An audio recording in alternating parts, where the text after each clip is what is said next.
నమస్తే సీతక్క గారు. బుజ్జి అన్నప్పుడు మీ ఎక్స్ప్రెషన్ చూశాను.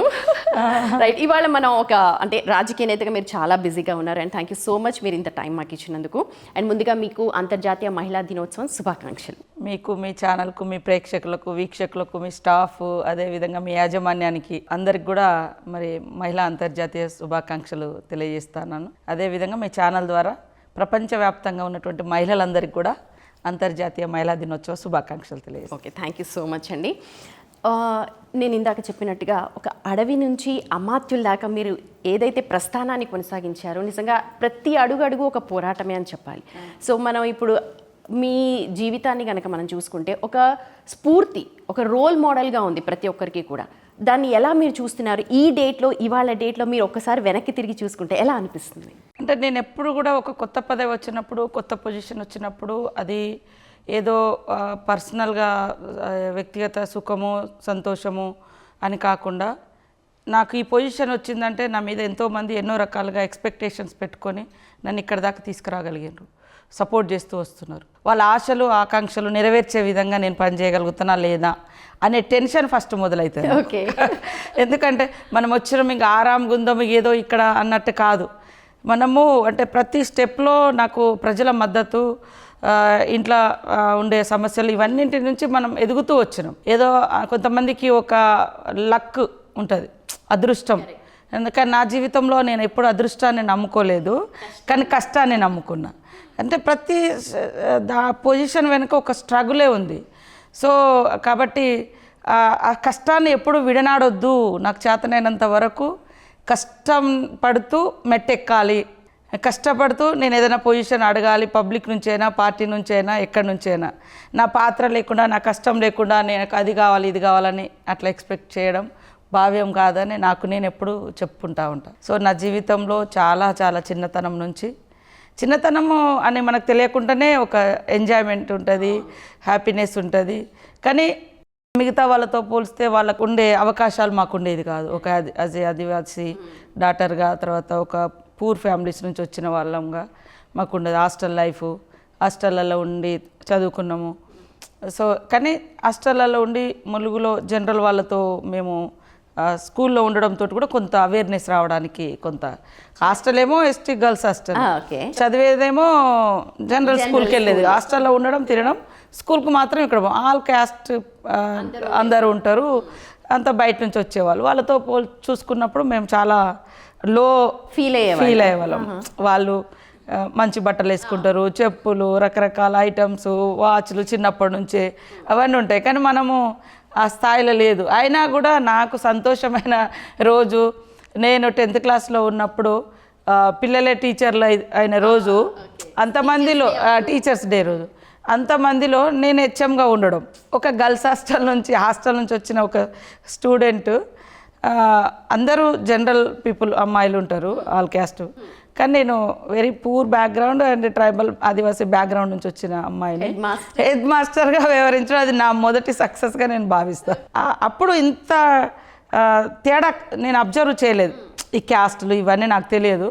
బట్ పేదరికము, ఉన్నత వర్గము, అది వాళ్ళు ఉన్నోళ్ళు, 20-30 ఏళ్ళ కింద అది అట్లాంటిది కనిపించేది. కానీ నా ఫ్రెండ్స్ అందరు నన్ను బాగా ఎంకరేజ్గా ఉండేది, బాగా రిసీవ్ చేసుకునేవాళ్ళు. ఇది క్లాస్లో, హాస్టల్లో ఒక టైప్ ఫ్రెండ్స్ ఉంటారు, క్లాస్ రూమ్లో వేరే జనరల్ ఫ్రెండ్స్, హాస్టల్ పోతే ఎస్టీ ఫ్రెండ్స్, అట్లా ఉన్నా కూడా టచ్లో ఉన్నారా? అంటే ఉన్నారు కలుస్తారు. ఈ మధ్యన ఎప్పుడు కలుసుకోవాలి ఒకసారి.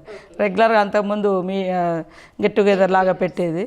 సో నేనే ఈ మధ్య అనుకున్న ఒకసారి ఎక్కడన్నా కలవాలి అందరం అని. ఓకే, ఇప్పుడు బాల్యం అనేది నిజంగా ఒక మీరు అన్నట్టు ప్రతి ఒక్క అంశం కూడా మనకు గుర్తొస్తూ ఉంటుంది. ఆ బాల్యంలో 14 years తర్వాత జరిగిన విషయాల కంటే కూడా, కానీ మీ ఫ్యామిలీ, మీ తల్లిదండ్రులు ఇద్దరు కూడా ట్రైబల్స్లో, మిగిలిన సామాజిక వర్గాలు చూస్తే వ్యత్యాసం ఉండేది, ఆడపిల్లల్ని చదువుకోవడానికి పంపే. కానీ మీ పేరెంట్స్ అలా కాదు, ట్రైబల్స్లో ఉండి కూడా, ఆదివాసీలు అయ్యి ఉండి కూడా మహిళకి, ఆడపిల్లకి చదువు అవసరం పంపించారంటే నిజంగా హ్యాట్స్ ఆఫ్ అని చెప్పాలి. ఆ టైంలోనే వాళ్ళు చదువుకోలేదు, బట్ మా ఊర్లో కూడా 10th కంప్లీట్ చేసిన మొదటి అమ్మాయిని నేనే అనుకుంటా. మా అన్న ఉన్నా కూడా ఆయన కూడా చదువుకోలేదు, ఆయన చదివించలేదు. కానీ నన్ను మాత్రం మా నాన్న ఒక్కరోజు కొట్టి హాస్టల్లో జాయిన్ చేసిండు. అదే ఫస్ట్, అదే లాస్ట్. హాస్టల్ ఆయన ఎంతో కష్టపడి, ఏం తెలియకుండా ఎవరినో ఎవరి ద్వారానో పైరవి చేసుకొని లేదా రూట్ తెలుసుకొని ములుగు హాస్టల్లో వేయడానికి ఎంతో కష్టపడి నేను హాస్టల్లో చేస్తే నువ్వు పారిపోయి వస్తావా అని. నేను ఇక్కడ ఒకటి అడుగుతాను, అంటే ఆ టైంలలో ఆడపిల్లలు చదివే వద్దు ఇంట్లో కూర్చోపెట్టే టైంలో మీ ఫాదర్కి, మీ తండ్రి గారికి ఎందుకు అనిపించింది మన అనసూయని చదివించాలి అని? అది అంటే మా పక్కన వేరే నాన్ ట్రైబల్ ఫ్యామిలీ ఉంటుంది మా ఇంటి పక్కన, వాళ్ళ ప్రభావం కొంత ఉంటుంది.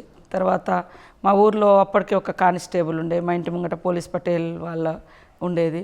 వాళ్ళని చూసి మా నాన్నకు అది నా బిడ్డ కూడా చదువుకోవాలి అనే కాన్సెప్ట్ వచ్చింది. ఆయన తర్వాత 14 ఏళ్ళ తర్వాత మీరు ఆ సొసైటల్ ఇష్యూస్ కావచ్చు, మీరు ఇప్పుడు బుల్లెట్ చూశారు, అలాగే బ్యాలెట్ కూడా చూశారు, రెండు కూడా చూశారు.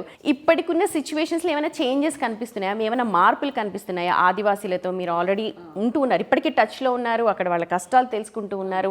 ఇన్నేళ్ల ప్రస్థానంలో ఏమన్నా మార్పులు వచ్చాయా? చాలా వరకు. అంటే ఒకప్పుడు రోడ్డు కనెక్టివిటీ కానీ, కరెంటు కానీ, డ్రింకింగ్ వాటరు, ఎడ్యుకేషన్, కొంత జాబ్స్, ఇవన్నీ ఒకప్పుడు చాలా వ్యత్యాసం ఉండేది. ఇప్పుడు కొంత బయట ఈ సొసైటీతో కనెక్ట్ అవుతున్నారు. కొన్ని గవర్నమెంట్స్ కూడా అక్కడ ఫోకస్ చేస్తున్నాం.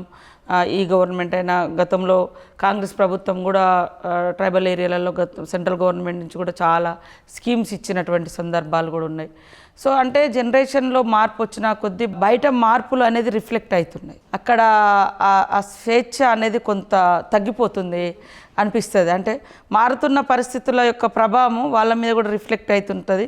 అప్పుడప్పుడు వాళ్ళు కూడా ప్రశాంతతను కోల్పోతుంటారు. ఇండివిజువాలిటీ ఒక అంటే ఆదివాసీలు ఏకంగా జీవించడం డిఫరెంట్, అంటే వాళ్ళంతటా వాళ్ళే ఉంటారు, తొందరగా కలవలేరు. ఇలాంటిది దీని నుంచి కొంత బయటకు వచ్చినాము, అంతా మిక్స్డ్ ఇట్లా అవుతుంది. సేమ్ టైంలో ఇంపాక్ట్ కూడా పడుతుంది. ఎక్స్ప్లాయిటేషన్ పెరుగుతుంది, పేదరికం కూడా ఇంకొక రూపంలో వస్తుంటుంది. భూములు పోతుంటాయి, లేదా ఇప్పుడు ఎవరో బయట నుంచి వచ్చిన వాళ్ళు అక్కడ ఒక కంపెనీ పెట్టో లేకుంటే ఏదైనా చేసినప్పుడు అక్కడ నుంచి వాళ్ళు వెళ్ళిపోవాల్సి వస్తుంటుంది. ఇట్లాంటివన్నీ కూడా మనం కొన్ని చూస్తూ ఉన్నాం. సో అది నేనేమంటా అంటే అక్కడ ప్రకృతి జీవితం అట్లా ఉండాలి. సేమ్ టైంలో వాళ్ళని ఆర్థికంగా, సామాజికంగా, రాజకీయంగా, విద్యాపరంగా, ఉద్యోగపరంగా, హెల్త్ పరంగా ఇవన్నీ కూడా మనం డెవలప్ చేయాలి. చేసినప్పుడు వాళ్ళ లైఫ్ను మనం డిస్టర్బ్ చేయకుండా వాళ్ళ గుడ్ హ్యాబిట్స్ కూడా ఉంటాయి ఆదివాసీలలో. ఒకప్పుడు మార్కెట్ వ్యవస్థతో సంబంధం లేకుండానే అన్నీ అక్కడే దొరికేది, సంతలాగా అక్కడే దొరికేది. లేదా అంటే బయటి సొసైటీతో సంబంధం లేకున్నా కూడా అడవిలో దొరికే వాటితోటి కూడా హెల్దీ జీవితం కూడా ఇచ్చిపుచ్చుకోవడం అది ఉండేది. తర్వాత మా దగ్గర ఏమన్నా మాకు చీపుర్లు దొరుకుతాయి, పండ్లు దొరుకుతాయి, అవి సంతలో తీసుకపోయి ఇస్తాము, అక్కడ మనకు కావాల్సినవి తెచ్చుకుంటాం. ఇట్లాంటి ఒక సిస్టమ్ కూడా ఉండేది. ఇప్పుడు రాను అవి పోయినాయి. అంటే మనం చిన్నప్పుడు తిన్న పండ్లు, తిరిగిన ప్రదేశాలు అవి కనిపించడం లేదు. సో అప్పుడప్పుడు ఆ బాల్యంలో ఉండే ఆ మాధుర్యము ఇప్పుడు మనం సరే ఎంత పొజిషను ఎంత ఇదన్నా ఆ ఫీలింగ్, ఆ టచింగ్ అనేది ఉండట్లేదు. అది హార్ట్ టచింగ్ అంటాం కదా, అది ఉండట్లేదు. ఇప్పుడు మనం కూడా రోజు ఒకప్పుడు ఏదైనా పండుగ వచ్చిందంటే చాలా ఆనందం చేసుకో అట్లా ఉంటుంది. కానీ ఇప్పుడు అది అంత టేస్టీగా ఉండట్లేదు. అందులో మీరు ఇంటి గురించి మాట్లాడారు కాబట్టి చిన్నప్పుడు ఏమంటే ఇష్టం మీకు ఇప్పటికీ కూడా? నేను చిన్నప్పటి నుంచి పలానాదేం కాదు కానీ ఎక్కువ అడవిలో పండ్లు దొరుకుతాయి, ఎక్కువ ఇష్టపడేది. వాటి కోసం అడవిలోకి వెళ్ళేది. తునికి పండ్లు అంటాము మేము, బాగా అవి బాగా తినేది. తర్వాత అన్నిటికంటే బాగా టేస్ట్ మొర్రి పండ్లు అంటే బ్లాక్ ఉంటాయి. వాటి పప్పు కూడా ఇప్పుడు కూడా ఇక్కడ బాగా చేస్తారు, జీడిపప్పు లాగా కానీ మొర్రి పప్పు. కానీ అవి ఇప్పుడు కూడా నేను ఎటన్నా పోతే మొర్రి చెట్లు ఎక్కడైనా వాటిని ఎతుకుతూ ఉంటా. అది చాలా అంటే చాలా టేస్టీగా ఉంటుంది. కానీ దాన్ని ఇప్పుడు కోల్పోయినామని అనిపిస్తుంది. అప్పుడప్పుడు నేను మొన్న ఆదిలాబాద్ పోతుంటే రోడ్ ఏమంటున్నారు, ఈ చెట్టు ఎప్పుడు కాస్తుందో మళ్ళీ మనం ఇటు రావాలి. అట్లా అది చాలా చిన్నప్పుడు అట్లా అడవిలోకి వెళ్ళి పండ్లు తెచ్చుకొచ్చుకొని తినేవాళ్ళం, ఎండబెట్టుకొని వాటిని పలుకు కొట్టి. అది చాలా చాలా బ్యూటిఫుల్ లైఫ్. నిజంగా బాల్యాన్ని మీరు ఎంత మిస్ అయ్యారో అది మీ కళల్లో, మీ మాటల్లో తెలుస్తోంది. For more videos like this, subscribe Big TV channel.